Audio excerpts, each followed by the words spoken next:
The David Pakman Show at davidpakman.com. Welcome to the bonus show, the first new bonus show of 2019. Welcome to the 106 new members that signed up yesterday, January 1st, and early today with the 2019 membership special that we announced. Welcome, welcome, welcome. First bonus show for you, first bonus show of the year. Let's get right into it. Louis C.K. Louis C.K. is a comedian. I've never been particularly big fan of Louis C.K. I saw him years and years ago in person when I went to a taping of the Conan O'Brien show when it was still on NBC and filmed out of New York. Never found him particularly funny. He got into trouble, I believe it was last year, when it was announced that he masturbated in front of a woman, I think it was, right, Pat? Yeah, there were multiple accounts of that. He masturbated in front of multiple women. And you said last year was actually 2017, which is 2 years ago now. Just want to make sure that we have that context. Oh, yeah, okay. I thought it was maybe 2018. So anyway, he had a period during which he sort of receded a bit from public life, and now he is once again sort of in trouble. He made some jokes about Parkland shooting survivors. He made jokes about gender identity concerns when he did a comedy set at Long Island Comedy Club. There's this nearly hour-long recording of him that surfaced on YouTube just a couple of days ago. And this supposedly took place in Bill O'Reilly's hometown of Levittown, New York on Long Island at Governor's Comedy Club on December 16th. And he starts the set. He talks about how the last 14 months have been rough because of the women that came forward and accused him of sexual harassment and misconduct. He acknowledged that, previously acknowledged that the claims that were made were true.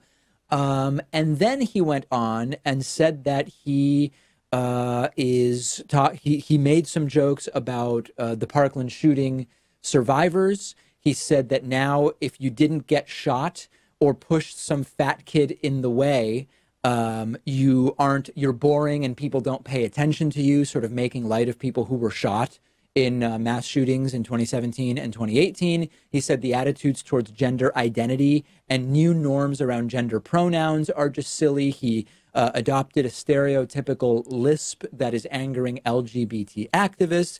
You know, my view on comedy, Pat, is that I don't really care about the use of taboo words, the addressing of difficult topics that have significant stigma or sort of heaviness around them.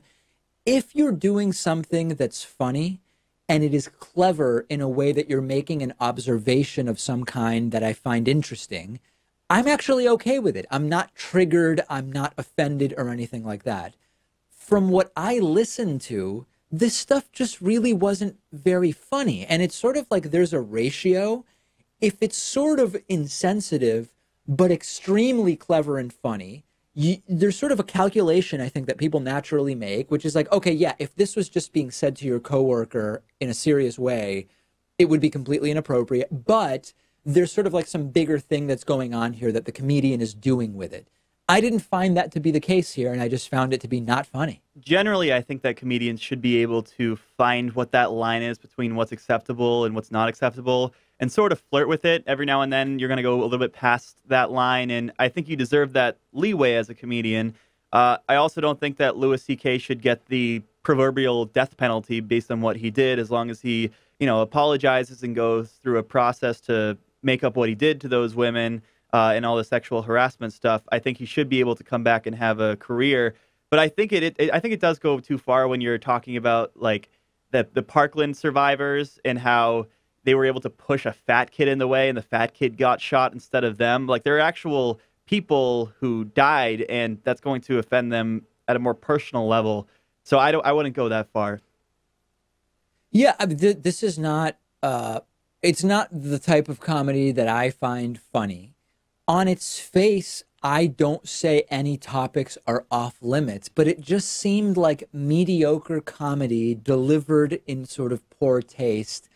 And that's it. And, there's immediately people talking about free speech and all sorts of other stuff.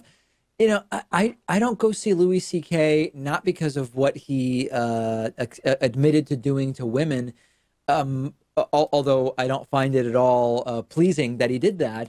I just don't find the guy funny. And if people don't find this stuff funny, then they don't have to go, and they're not going to go. And then that'll sort of be it for Louis C.K. That's all I really have to say about it. And these jokes were in poor taste. If there had been some kind of greater commentary, I'm not someone who would say shootings are off limits. Comedians can't ever talk about shoot. Now, of course, I'm not saying that. I just don't see what broader comedic or intellectual purpose was served by this. There doesn't have to be one, but that is something that impacts whether I find something entertaining or not. And this stuff just isn't entertaining. Okay, federal immigration authorities are now looking for people in the country illegally by seeing who has driver's licenses. And for people who maybe have forgotten or never knew this, many states have decided, about 12 states plus DC, have decided that there are undocumented immigrants in their states, but that it's better to allow them to get driver's licenses because many of them are going to drive anyway because they have jobs or they need to get from one place to another. And everybody is safer if you allow them to get a license, go through the process of getting a license, a driver's test, and all of that type of thing. There is now a way in which the licensing process can put undocumented individuals at risk of deportation because there are now states that are being transparent in their information to ICE, so ICE can access information about who has driver's licenses, determine who may be undocumented, and go and find those people. And this is now creating a whole new battle about states' rights and about federal supremacy. And it's all, you know, Pat, it's most of the same arguments we always hear. States' rights versus federal rights. Which law is most important? Do states have the right to keep information secret? If you're talking about a license that is federally recognized, a license from any one of the 50 states is valid in all other states.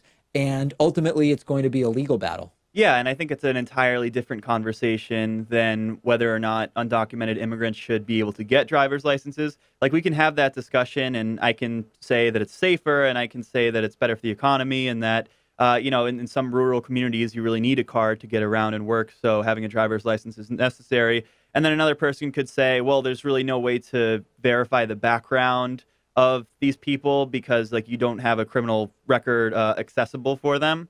So, like, that's all well and good, but I think if you're applying for a driver's license and you're putting your trust into a state agency, the DMV in this case, I think it's really messed up for that same agency working for the government, right, to turn around and then rat on you and give the information out to ICE. And I don't know if it's so much so that the state agencies, the DMV, are giving up that information voluntarily or if ICE is going in and demanding it from them. But either way, I don't think it's a good thing.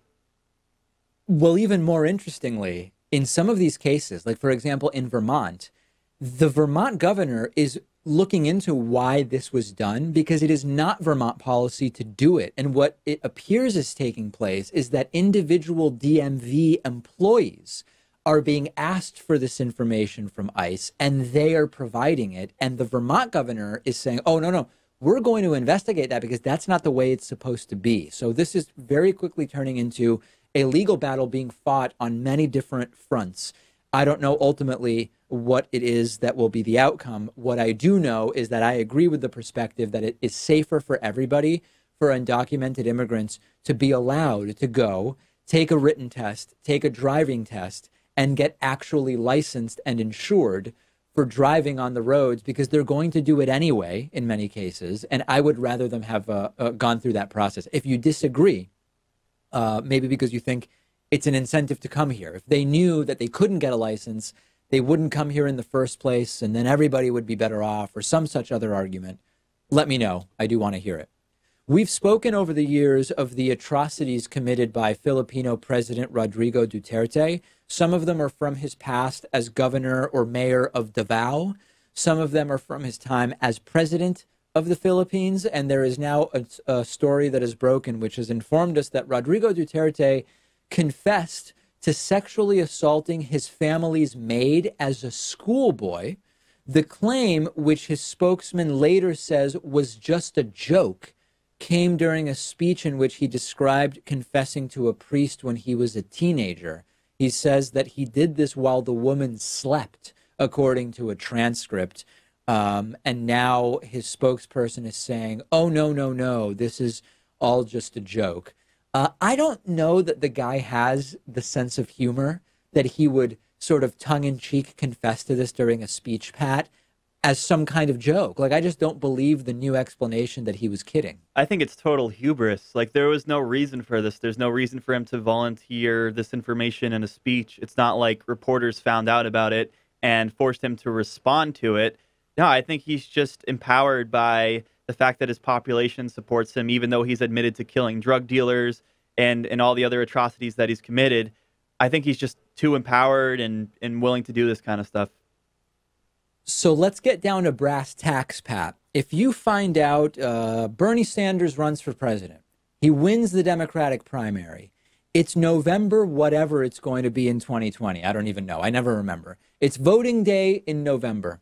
The night before, it breaks that Bernie Sanders admits, yes, I sexually assaulted our family's maid, even though his family obviously didn't have a maid.